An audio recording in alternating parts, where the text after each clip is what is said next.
இனிமே கண்ணை மூடிட்டு கடலை எண்ணெய் வாங்கலாம். ஏன்னா மந்த்ரா கடலை எண்ணெய் இதயத்தின் தயாரிப்பு. வறுக்க பொரிக்க ஏன் எல்லா சமையலுக்கும் மந்த்ரா தான். மந்த்ரா கடலை எண்ணெய், அபார ருசி, ஆரோக்கியமான உடல் நலம்.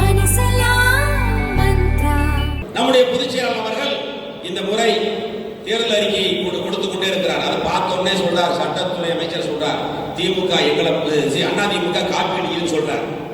காப்பி அடிக்க வேண்டிய அவசியம் இல்லை. அம்மாவுடைய திட்டங்களை நிறுத்த முடியாமல் லேப்டாப் கொடுத்தாங்க. லேப்டாப் கொடுத்த 52 லட்சம் மாணவர்களுக்கு, படிக்கக்கூடிய மாணவர்களுக்கு +1 படிக்கின்ற பொழுது அவர்களுக்கு மடிக்கணினி கொடுத்து அவர்களுக்கு விஞ்ஞான அறிவு வளர வேண்டும். அவர்கள் வெளிநாட்டில் சென்று நல்ல வேலையில் இருக்க வேண்டும், உள்நாட்டிலும் நல்ல ஒரு நிலைக்கு வர வேண்டும் என்று சொல்லிதான் புரட்சி தலைவி அம்மா அவர்கள் மடிக்கணினி கொடுக்கின்ற திட்டத்தை இந்தியாவிலேயே முதல் மாநிலம் தமிழகம். 10 ஆண்டுகளில் 52 லட்சம் ஏழை எளிய அரசு பள்ளி, அரசு உதவி பெறும் பள்ளியில் பயிலக்கூடிய மாணவர்களுக்கு மடிக்கணினி கொடுத்து அழகு பார்த்தார். ஆட்சிக்கு வந்தோடனே அந்த திட்டத்தை விட்டுதான். இல்ல, அது பெரிய ஒரு பிரச்சனையா இருக்குது. உளவுத்துறை ரிப்போர்ட் சொல்லுது. பெண் என்ற அமைப்பை வைத்து தேர்தல் சர்வே பண்றான்.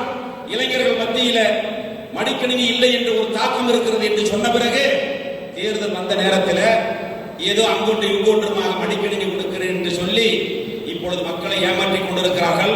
அதுவும் +1 படிக்கிற பிள்ளைகளுக்கு அல்ல, பசங்களுக்கு இல்ல.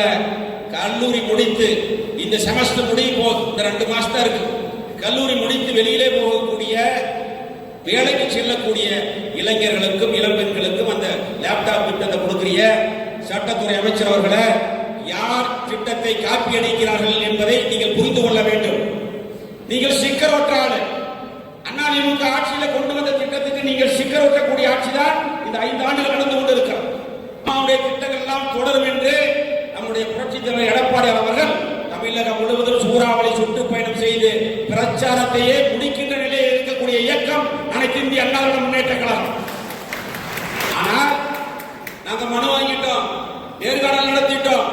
எங்களுடைய புரட்சி தலைவர் எடப்பாடியார் கிட்டத்தட்ட 200 தொகுதிகளுக்கு மேலாக தேர்தல் பிரச்சாரத்தை முடித்து விட்டார். ஆனா திமுக இன்னும் ஆனாவன கூட போடல. இன்னும் கூட்டணியே பேச்சுவார்த்தை துவங்கல. நேர்காணல் இல்ல, பிரச்சாரம் இல்ல. ஏன்னா உங்களுக்கு தோல்வி பயம் வந்து விட்டது. அதனால் தோண்டு போயிருக்கு. உங்க கூட்டணிக்குள்ள விரிசல் இருக்க, உங்க கூட்டணிக்குள்ள பிரச்சனை இருக்க. ஆனால் அதிமுக கூட்டணிக்குள்ள அப்படியெல்லாம் இல்லை. இறுதி செய்து விட்டோம், தேர்தலை சந்திக்க நாங்கள் தயாராகிவிட்டோம் என்பதற்கு சாட்சிதான் இந்த கரூர் மாவட்டத்தில்